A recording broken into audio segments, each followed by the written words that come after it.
No one really noticed the humans at first. Out there among the stars, they were the newcomers, the small, fragile species from a blue planet that still carried oxygen tanks and patched their ships with duct tape. The galaxy had seen thousands like them before, primitive, reckless, loud, but most of all, harmless. At least that's what the others thought. That changed the day a human mining vessel was destroyed near the border of the Vrax Dominion. The Vrax called it a misunderstanding, a warning shot that went too far. But the footage told a different story, one of deliberate destruction. No survivors, no apology, just silence and smug words from the Vrax High Council, who called the humans an expendable species unfit for galactic politics. For the first time, the United Terran fleet gathered in orbit over Luna Station. Every ship, military, civilian, and colonial, was called home. The mood was cold, not fiery. The humans didn't scream for revenge. They didn't make threats. They simply went quiet. And the rest of the galaxy mistook that silence for fear. But those who knew humans, the traders who'd seen them rebuild colonies after asteroid strikes, the soldiers who'd watched them drag wounded comrades off burning worlds, knew that silence wasn't fear. It was focus. Captain Harlan stood at the edge of the command deck aboard the ISS Resolute, watching the holographic projection of the Vrax border.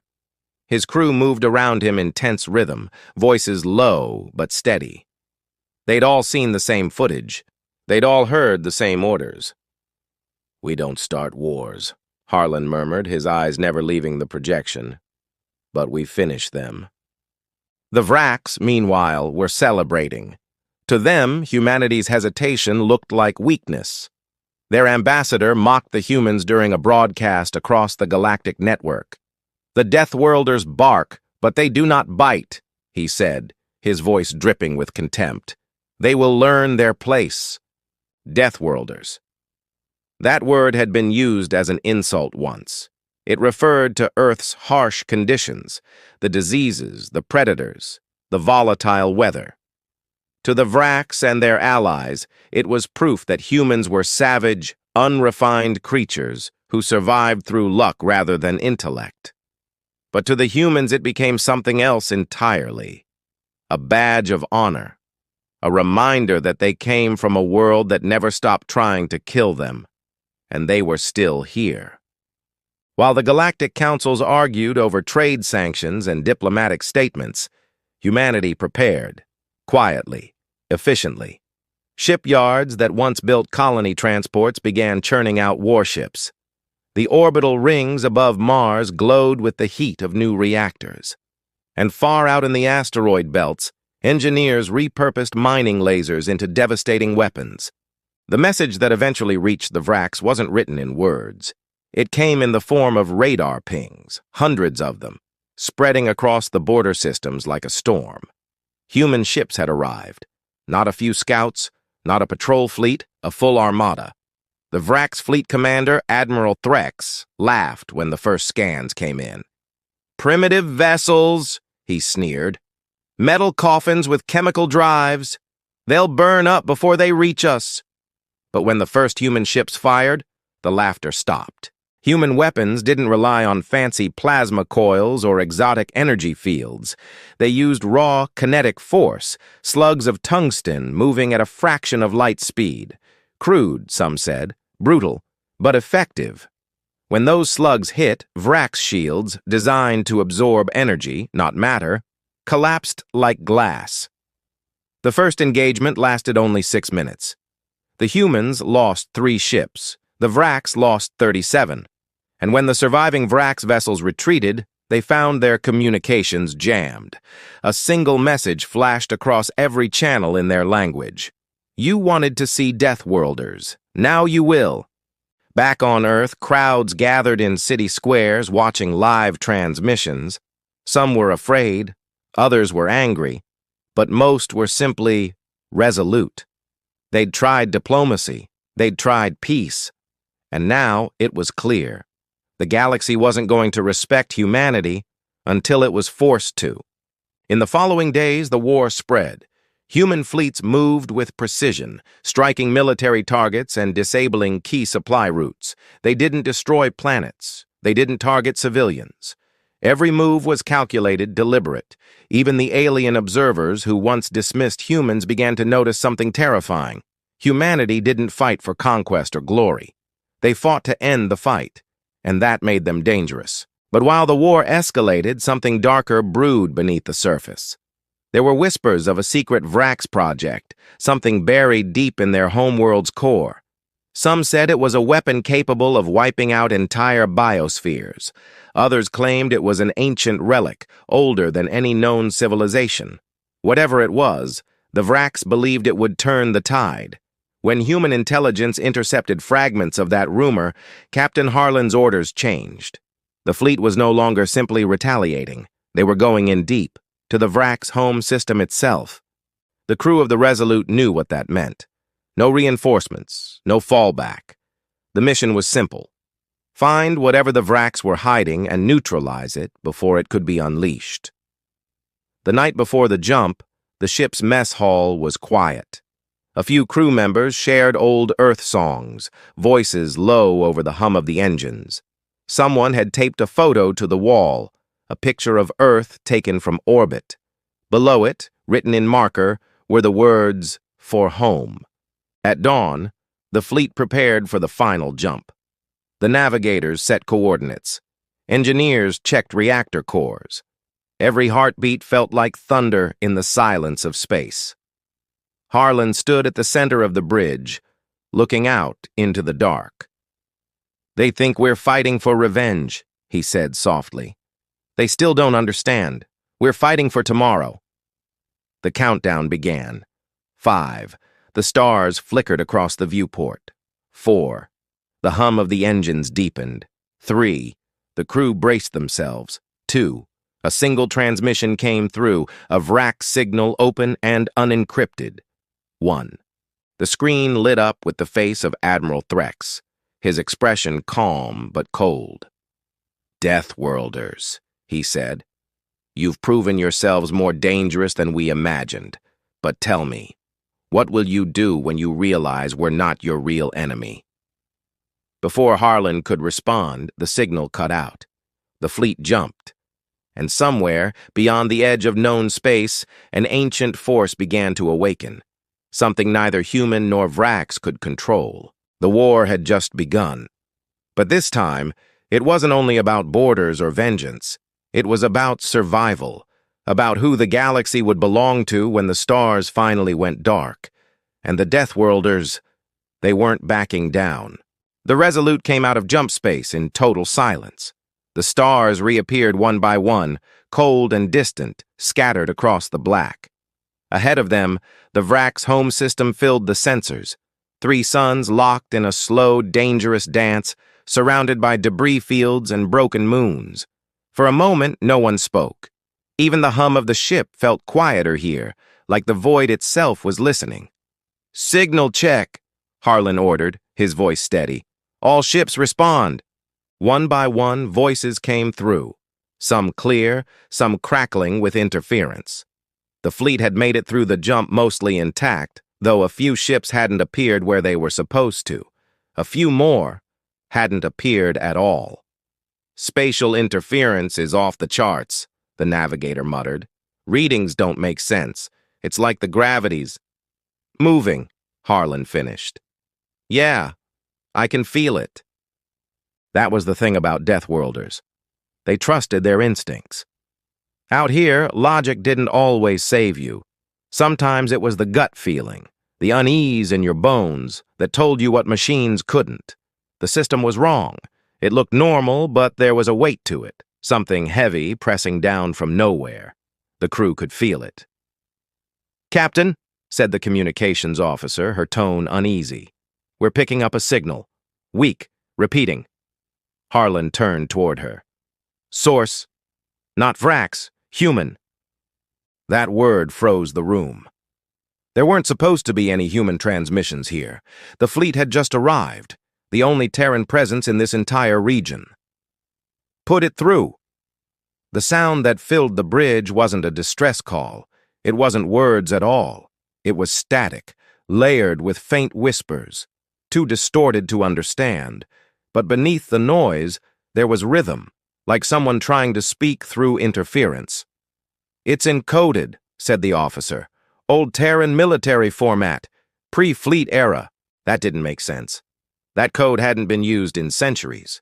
Humanity hadn't even discovered faster-than-light travel back then. "Find the source," Harlan ordered. As the fleet moved deeper into the system, strange readings began to appear on every scanner. Metallic fragments drifting in stable orbit. Abandoned structures that didn't match Vrak's architecture. Signs of battle. Ancient battle.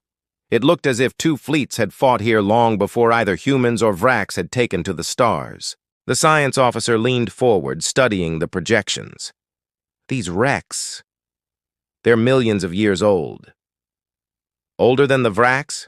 Harlan asked. She nodded. "Much older." It wasn't what they expected to find. They had come here to end a war, not to dig up ghosts. But whatever had happened here, it was connected to the Vrak's weapon, the one the High Council was desperate to protect. As they approached the third planet, the system's heart began to show itself. The world was enormous, nearly double Earth's size, wrapped in storms that glowed faintly blue. Energy readings spiked the moment they got close. Every human instinct screamed that something was buried there. "Bring us into low orbit," Harlan said quietly. The clouds parted just enough for them to see flashes of metal below, a lattice of towers and domes covering half the surface. It wasn't a city, it was something else, something built to contain rather than protect. The Vraks called it the Cradle. While the fleet maintained position, a small team prepared for descent. The Resolute's shuttle bay filled with the sharp scent of coolant and metal as the landing craft came online. The crew checked their suits, weapons, and scanners in silence. Harlan moved among them, eyes scanning faces. These weren't soldiers born for war. They were engineers, explorers, miners, people who'd learned to fight because they had to. Death-worlders in every sense of the word. "Remember why we're here," he said. "We find out what they're hiding. We don't start a massacre. We don't play their game." The shuttle dropped through the clouds, buffeted by storms that shimmered with static. Lightning forked across the sky in eerie silence. Below, the surface stretched out like a graveyard of steel. Vast hexagonal plates covered the ground, each etched with symbols that pulsed faintly with light.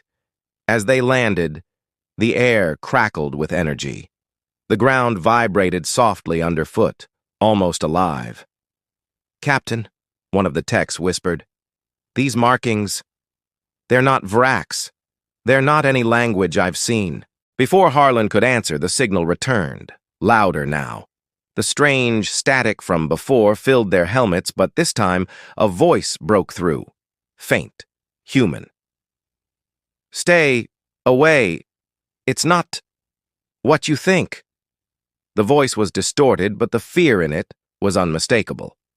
"Trace that," Harlan barked. "Trying. It's coming from beneath the surface, deep underground." The team moved toward a nearby structure that appeared to be an access shaft.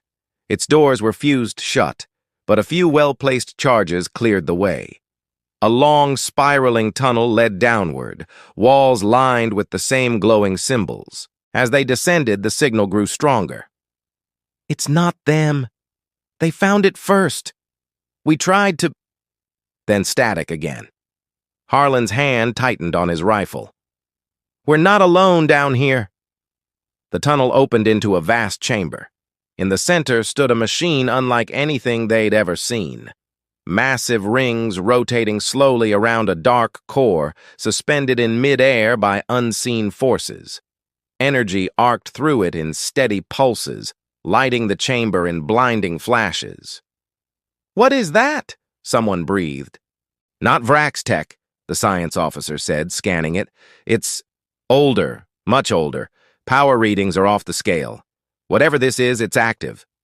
And then they saw it, half buried in the debris near the machine, a human escape pod, burned, cracked, but still intact. The markings were unmistakable. ISS Horizon, Harlan whispered. That ship disappeared 20 years ago, during first contact with the Vrax. They forced the pod open. Inside was a single body, long dead but preserved by the vacuum seal. The uniform was Terran, the badge still legible. But in the soldier's hand was something stranger, a shard of metal, smooth and black, etched with the same alien symbols that covered the chamber walls. As they studied it, the machine above them shifted. The air grew heavier. The ground trembled. "Captain," said the science officer urgently, "I think it's responding to us." Before Harlan could react, light poured from the machine. Not just light, images, memories. For a split second, every human in the room saw the same thing: a galaxy burning, planets shattering, countless species erased in waves of white fire, and through it all, a single figure, tall, featureless, made of light, standing in the center of the destruction. Then it was gone. The team staggered back, gasping for air. "What was that?" one of them asked. "A warning," Harlan said softly. "Or a memory." Up above, the fleet was losing contact. Static filled every transmission channel, and from the edge of the system, new signatures began to appear. Hundreds of Vrax warships moving fast. The humans on the surface didn't know it yet, but the Vrax weren't coming to fight. They were coming to stop them. Back in the chamber, the machine pulsed again. The shard in the dead soldier's hand started to glow. The symbols across the walls flared to life, connecting in patterns that spread like veins. "Captain!"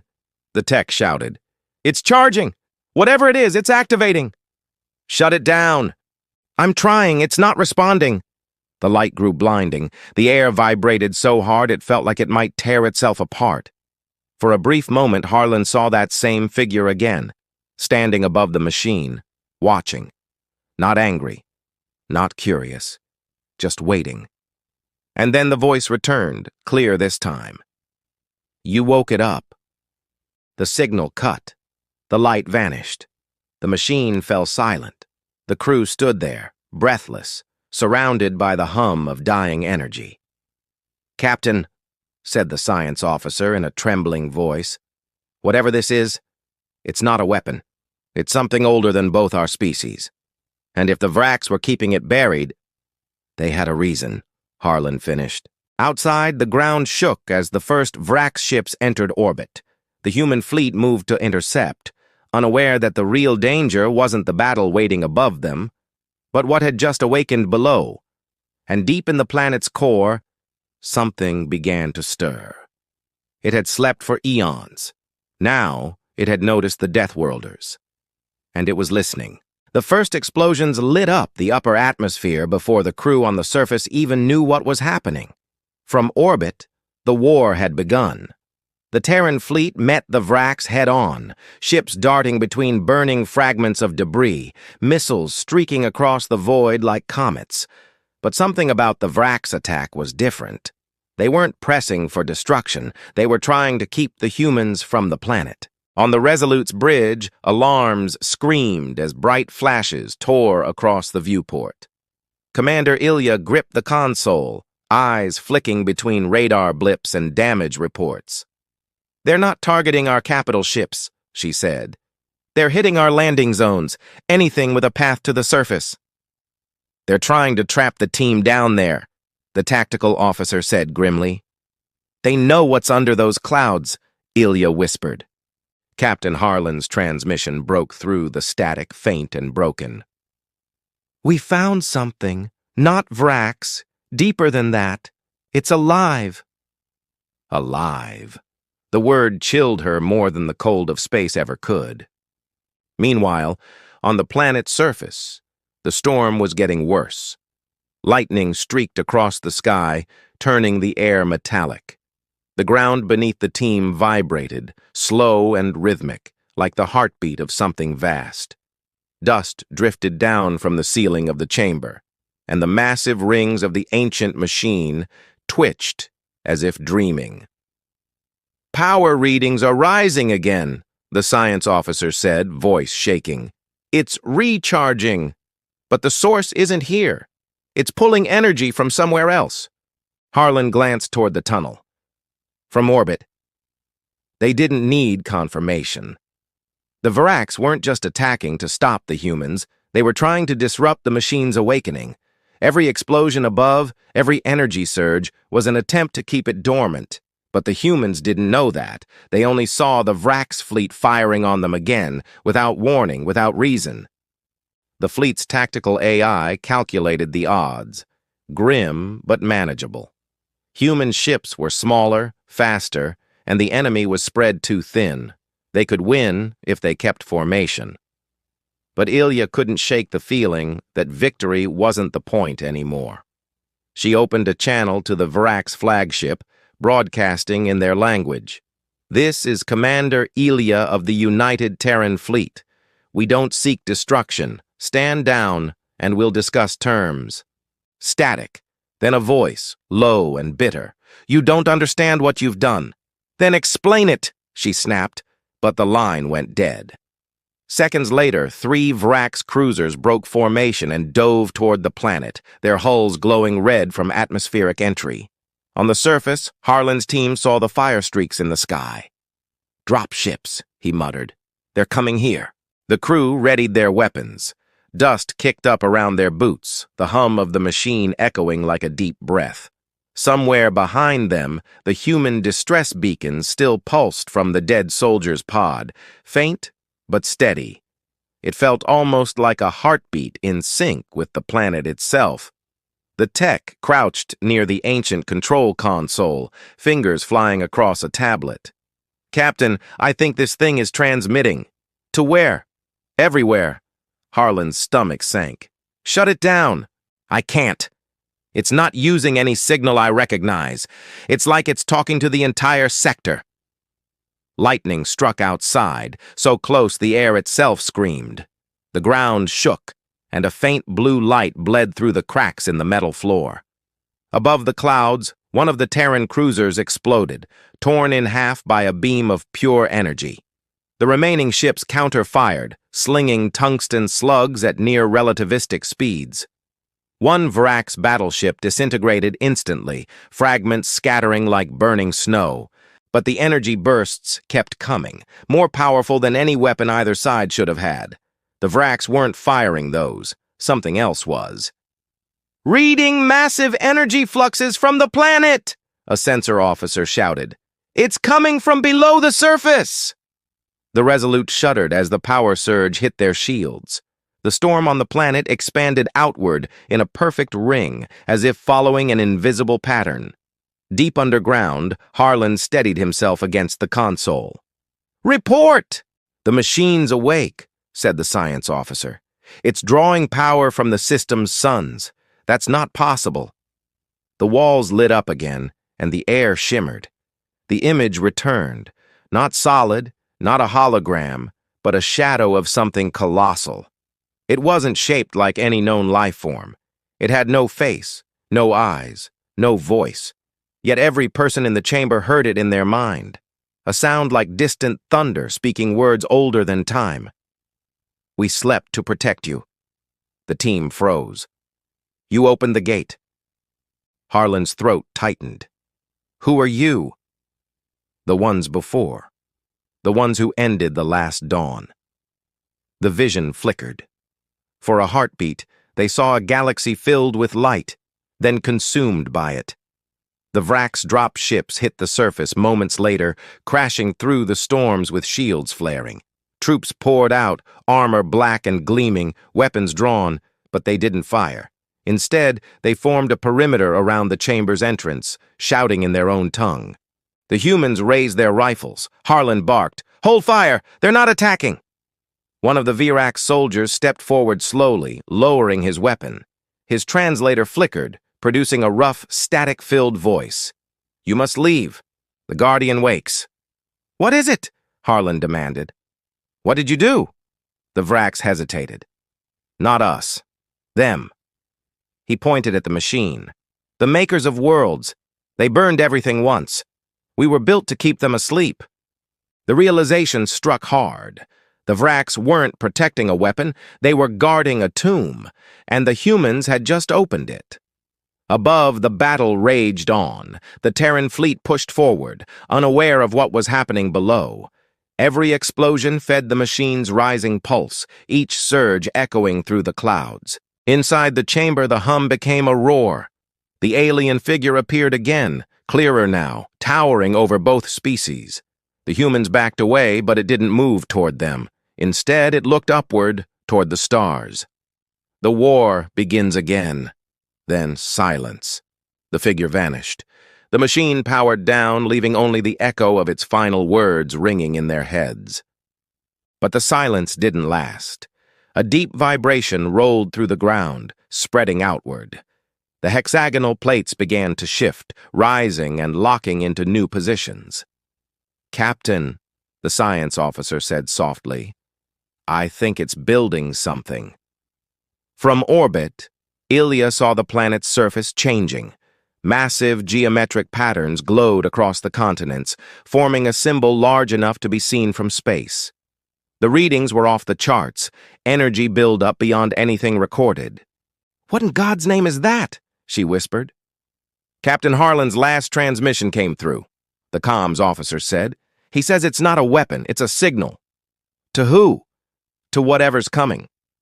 The fleet's sensors flared red.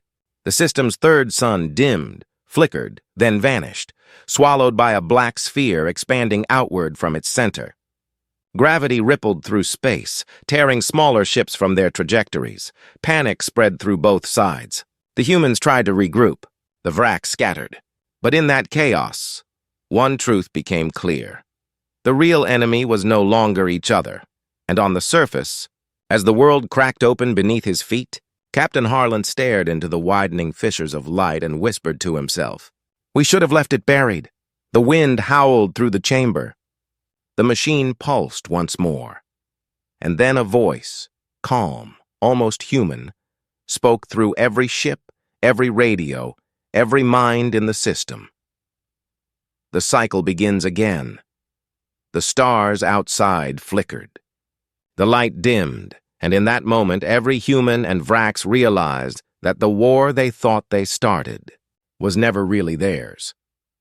The Death Worlders had awakened something that didn't understand mercy, politics, or vengeance. It only understood one thing: rebirth through destruction. And it was coming.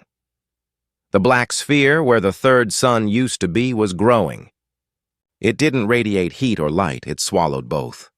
The surrounding stars dimmed as if afraid to look directly at it. On the Resolute, every instrument screamed warnings that didn't make sense. The numbers jumped from impossible to meaningless, and then flatlined altogether. Commander Ilya gripped the console, watching the darkness spread across the main screen. "That's not a black hole," she whispered. "It's moving." Her second-in-command turned, voice shaking. "Moving toward us." Across the system, both Vraks and human ships tried to retreat, engines flaring at maximum thrust. But space around them twisted like water. Navigation systems failed. Communications jammed. The strange voice that had spoken before, cold, distant, patient, echoed again, faint but everywhere. "We remember the light. We will take it back." On the planet below, Captain Harlan felt it too. The ground trembled beneath his boots, and the once glowing symbols across the alien chamber began to fade into black veins of shadow. The air itself seemed heavier, pressing against his lungs. The Vrak soldier who'd spoken before staggered backward, clutching his chest as if suffocating. "This is what we were guarding against," the Vraks rasped. "You've freed the Hollow Star!" Harlan turned sharply. "What is that?" The alien struggled to speak, his translator flickering. It was a weapon of the Makers. It consumed systems not to destroy, but to erase. The team exchanged terrified glances. "Erase?" the science officer asked quietly. "Everything. Matter, memory, time." Outside the chamber, the planet's crust cracked open, glowing fissures slicing across the surface like molten rivers. The clouds spun faster, lightning turning blood red. The air ionized, filling every breath with the metallic taste of ozone. Harlan's comlink buzzed with broken static. "Captain." "It's Ilya. We're losing the suns." The Vraks are abandoning orbit. Whatever that thing is, it's pulling energy from every star in range. Get the fleet out of here, Harlan ordered. Now. No, we're not leaving you. Ilya, listen to me. This isn't just another war. That thing doesn't care who we are. You have to get clear before the transmission cut off. The black sphere rippled, and the nearest Vraks cruiser simply vanished. Not exploded, not torn apart, just erased, leaving behind a hole of silence in space where it had once been. Every remaining ship in orbit opened fire. Missiles, energy cannons, rail slugs, none of it mattered. The projectiles disappeared the moment they touched the expanding dark. On board the Resolute, panic spread through the decks. Some crew members stared out the windows in disbelief. Others worked feverishly at their stations, trying to find any way to slow it down. Ilya stood in the center, surrounded by chaos, and whispered to herself, "We woke a god." Down on the surface, the machine in the chamber began to change. The rings rotated faster, their alignment shifting until they formed a spiral, pointing directly toward the black sphere. The alien corpse from the escape pod twitched, its metal shard pulsing with light again. "Captain," the tech said shakily, "the shard's reacting. It's sending something. To where?" "To the sphere." Harlan clenched his jaw. "It's communicating." The Vrak soldier fell to his knees, gasping. "You don't understand. It answers only to the ones who built it, and they're long dead." "Then who's it talking to?" The alien didn't answer. He just looked up, eyes wide with fear. "To the one they left behind." Suddenly, the ground split apart completely. The entire chamber dropped several meters as the metal beneath gave way. Dust filled the air, and a low hum echoed through the walls, a sound that wasn't mechanical but alive. The science officer shouted over the noise. "Captain, look!" In the center of the chamber, a column of light burst upward. Inside it, something began to form. A figure, humanoid but translucent, built from the same shifting energy as the machine. It looked almost human. "Who are you?" Harlan demanded. The figure tilted its head. "I am what remains." Its voice wasn't loud, but it carried through every wall, every frequency, straight into their thoughts. "You woke the hollow star," it said. "It was never meant to be touched. It remembers its purpose." "What purpose?" "To end the noise." The chamber shook again, sending dust raining from the ceiling. "You mean life?" Harlan asked. The being looked almost sad. "Entropy is not cruelty. It is the return to silence. The makers built the hollow star to cleanse creation when it grew too loud." "You have called it again." The Vrak soldier struggled to his feet. "We kept the seal closed. For millennia." The being turned its gaze on him. "And yet you failed," the alien screamed as his body dissolved into light, collapsing into a pool of glowing dust that vanished seconds later. The humans stumbled back, weapons raised, but the being didn't move toward them. It turned its attention upward toward the stars. "It hears me," it said quietly. "It knows I'm awake." Harlan steadied his breath. "Can you stop it?" The figure hesitated. "Perhaps, but I am incomplete."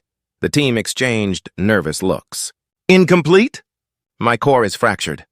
Part of me was sealed away, to weaken the hollow star should it ever rise again.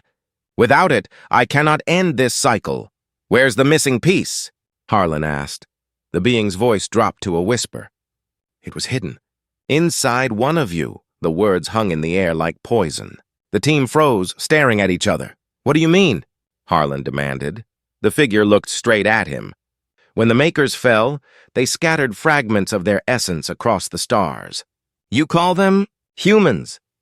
The chamber fell silent. Even the storm outside seemed to pause. "You are not children of death," it said. "You are the last echo of the ones who made this." The truth hit like a tidal wave. The humans weren't newcomers to the galaxy.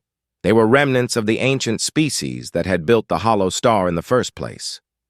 Their entire history, their resilience, their instincts for survival, it wasn't evolution. It was memory. Ilya's voice crackled through the comm again, distorted but urgent. "Captain, the black sphere, it's expanding faster. The Vraks are gone. We're the only fleet left." Harlan swallowed hard. "Then we don't have a choice.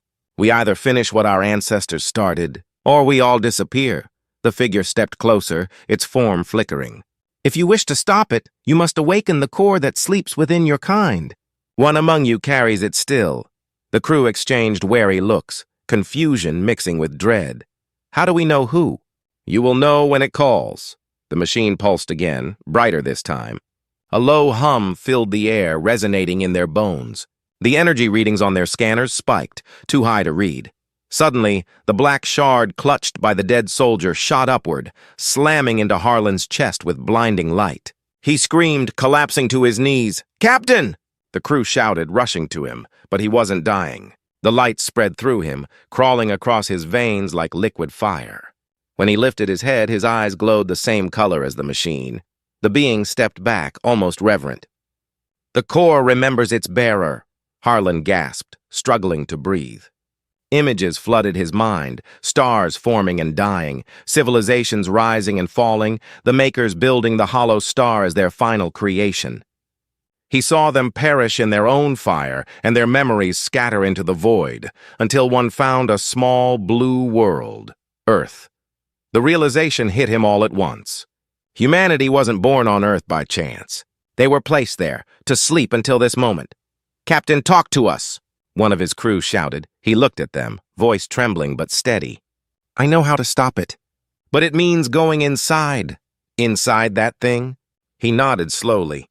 The hollow star isn't just the machine's glow filled the entire chamber now, turning everything into shifting shades of blue and white. The air felt thin, charged, alive. Captain Harlan stood in the center, his body outlined by streams of light running across his veins like molten silver. The shard that had struck his chest was gone, absorbed into him. The crew could feel the hum of the machine syncing with his heartbeat. Outside, the hollow star was no longer a sphere. It was an expanding wave of darkness, swallowing entire regions of space. The Resolute's hull groaned as the energy pushed against it, systems flickering in and out. Commander Ilya watched as entire constellations disappeared from the view screen. The silence between explosions was worse than the noise. It wasn't just absence, it was nothingness itself. "Captain," her voice came through the comms, cracked and static-filled. "We're losing everything. If you've got a plan, now's the time." Harlan heard her voice, though it sounded distant, like an echo through a dream. The being of light stood across from him, calm amid the chaos. "You carry the seed of creation," it said. "Only you can command the hollow star now. But if you use it, you will become what the makers once were." Harlan's jaw tightened. "And what were they?" The being's eyes dimmed.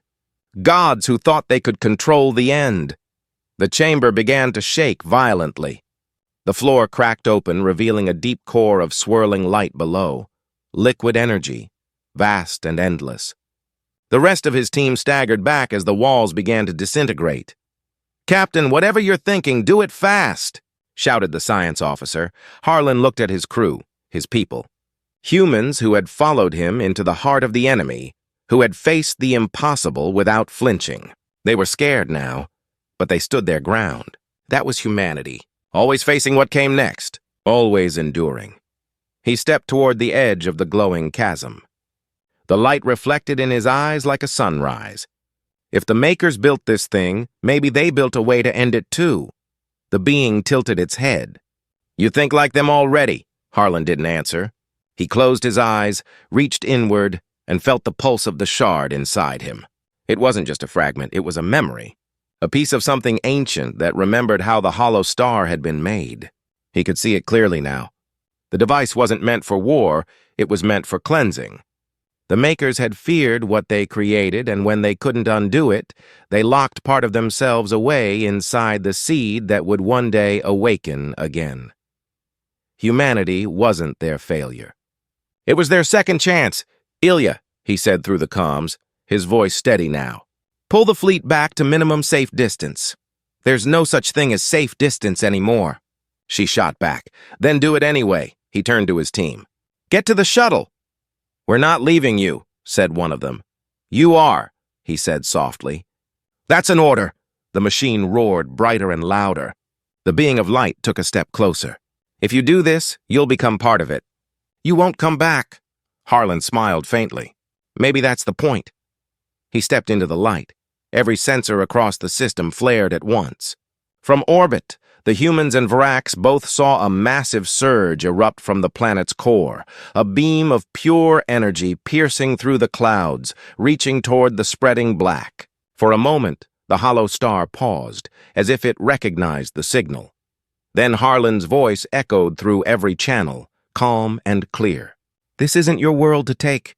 "Not this time." The beam expanded, spreading into a lattice of light that wrapped around the darkness. It wasn't an explosion. It was more like the universe itself holding its breath.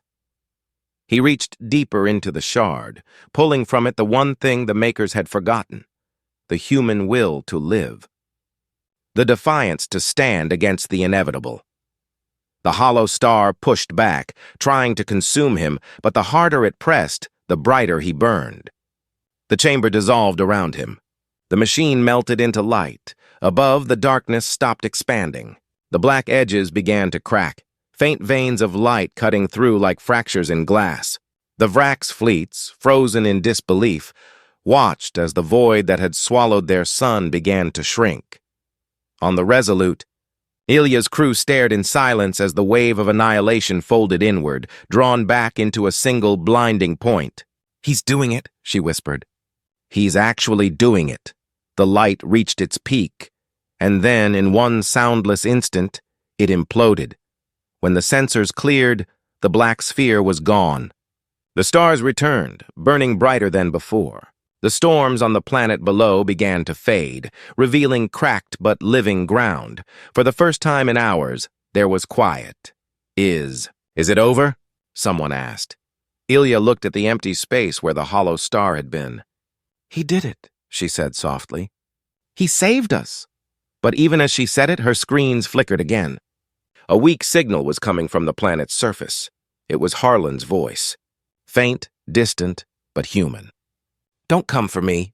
The machine's gone!" But something else remains. Then static.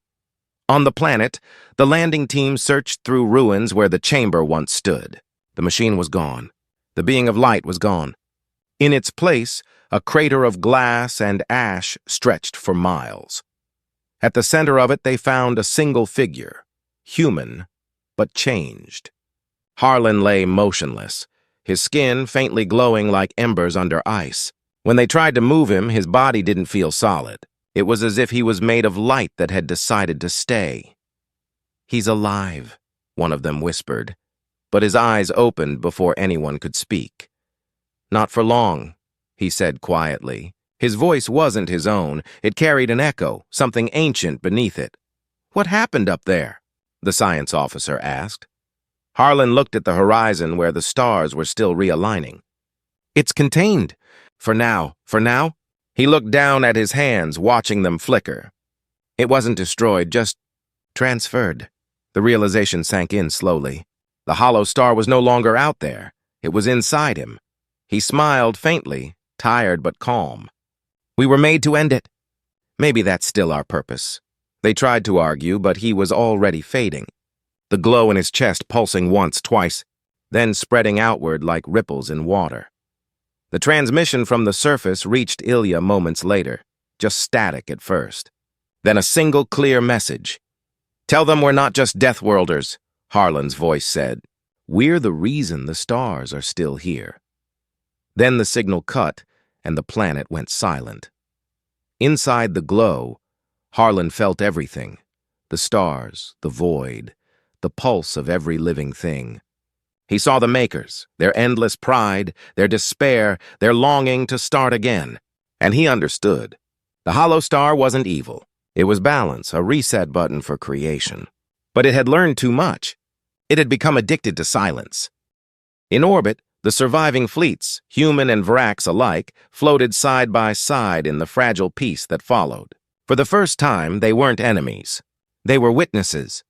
Weeks later, the official reports called it the Eclipse War. The galaxy would remember it as the day humanity saved existence itself. But the truth, whispered in quiet rooms, told a darker story because some nights, deep in the static between frequencies, ships still picked up faint signals, a voice, calm and familiar, whispering through the void. The silence waits, and far beyond the edge of known space, A single star flickered once, then went dark. The war was over. But something had survived. Months passed after the battle that had nearly ended everything. The galaxy was still scarred. Fragments of shattered fleets drifted through cold space, reminders of how close everything had come to being erased. Yet, for the first time in generations, there was quiet. Not the silence of death or fear, but the kind that came after a long storm, when people finally dared to breathe again. The humans returned to Earth as both heroes and mysteries. No one fully understood what had happened on that planet, or how Captain Harlan had stopped the hollow star. The official recordings were incomplete, the data corrupted, and all that remained were fragments of his last transmissions. Scientists tried to explain it. Some said it was energy redirection, others claimed it was quantum inversion, but none of them could answer the one question everyone wanted to know. What had happened to him? Commander Ilya, now promoted to Fleet Admiral, didn't attend the victory ceremonies. She couldn't stand the noise, the speeches, or the shallow celebrations. Instead, she found herself often looking out at the stars, her eyes lingering on the quiet patches of space where light had not yet returned. She knew that somewhere Harlan was still out there, or at least a part of him. The fleet rebuilt slowly. Human engineers worked alongside Vrax technicians for the first time in history. The two species who once saw each other as enemies now stood shoulder to shoulder, patching hulls, repairing orbiting stations, sharing stories over bitter coffee and strange Vrax brews. They didn't trust each other completely, not yet, but something had changed. The war had burned away arrogance on both sides. One evening, Ilya visited the reconstruction site above Mars. The sky outside the observation deck was filled with debris trails, glowing faintly like falling stars. Beside her, the Vrax ambassador stood silently. His voice was low when he finally spoke. "He gave everything," the ambassador said. "Your captain, your—" "Friend," Ilya nodded. He believed there was still something worth saving. Even when the rest of us doubted, the Vrax inclined his head, a gesture of respect among his kind. "We used to call you Deathworlders. A name born from fear." He paused, his tone softening. "Now I think it means something else. It means you survive no matter what the universe throws at you." She smiled faintly. "That's what we do best." Back on Earth, cities that had once lived under threat began to rebuild. Children played in open air again, and the hum of new ships filled the ports. But every year, on the anniversary of the Eclipse War, people gathered to remember those who never came back. The name Harlan became a symbol, not just of sacrifice, but of something larger. Hope, maybe, or defiance. In classrooms, young cadets learned about the battle as part of history, but they also listened to recordings of Harlan's last words. "Tell them we're not just Deathworlders. We're the reason the stars are still here." The words became a kind of oath, whispered before launches, carved into ship hulls, and etched into memorials. Still, there were those who believed the story wasn't over. Deep space sensors occasionally picked up faint bursts of energy, always from the same distant sector, the same region where the hollow star had once been. They were small, barely measurable, but distinct, patterns that didn't match any natural phenomenon. Some thought it was interference. Others thought it was him. Ilya was one of them. Years later, long after the fleets were rebuilt and peace had become routine, she requested one last mission, a personal survey beyond the galactic rim. Her request was approved, though her crew knew it wasn't really about exploration. She was searching for a ghost. The ship, Eidolon, traveled through the empty stretches where stars thinned and space grew dark. The further they went, the quieter it became. It was as if the universe itself was holding its breath again. Then, on the 37th day, they found it, a faint signal buried in static. It wasn't a distress call, just a simple transmission looping over and over. A single phrase, distorted but recognizable. "Ilya." The crew scrambled to isolate the signal. The waveform matched old recordings from the Resolute. It was him. Older, slower, but still him. She leaned forward, her heart pounding. "Harlan, if you can hear me, it's Ilya. We made it back. The war's over. You can come home." There was no immediate response, only more static. Then faintly his voice came through again. "Home, not yet." The bridge went silent. Ilya swallowed hard. "Where are you?" Static crackled. Then, still, holding it back, her breath caught. "The hollow star?"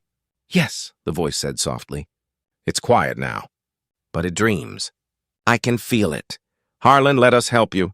"You already did," he said. "You rebuilt what was broken. You gave them hope. Don't lose that." The transmission faded, but before it ended completely, one last whisper came through. "If the stars ever go dark again, you'll know where to find me." And then silence. The signal never returned. Ilya stood there for a long time, watching the empty void on the screen. She didn't order a pursuit. Instead, she turned to her crew and said quietly, "Log it," then set course for home. When they arrived back in human space, she filed no official report beyond what was necessary. Some things, she decided, were meant to stay between the living and the lost. Years passed. Humanity spread further into the galaxy, building colonies on worlds once thought uninhabitable. The Vraks became allies, then partners, even friends. Together, they formed what came to be known as the Accord, a council dedicated to keeping peace across the stars.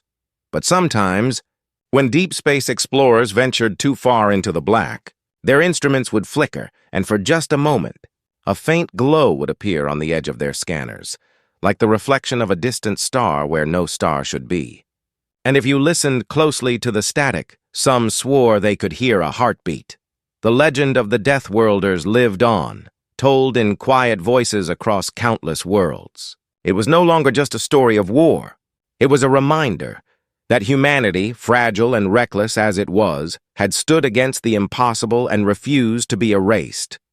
That even when faced with extinction, they chose to fight not out of hatred, but out of love, for each other, for their worlds, for the chance to keep dreaming beneath the stars. In the end, that was what separated them from the beings who came before. The Makers had built power to control. Humanity built it to survive. And in that difference, the universe found its balance again. On Earth, a statue stood at the center of the memorial gardens, an abstract figure reaching upward, light running through its hands like veins of fire. No plaque bore a name. It didn't need one. Everyone who looked at it knew. As the sun set behind it, casting long shadows over the fields, Admiral Ilya, older now, hair streaked with gray, stood before it one last time. She rested her hand on the cool metal and whispered, "We kept your promise."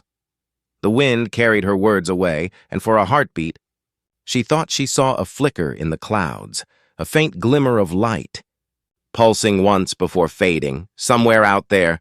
In the endless dark, Captain Harlan was still watching, still guarding the stars, and as long as they shone, humanity would remember. They weren't just survivors.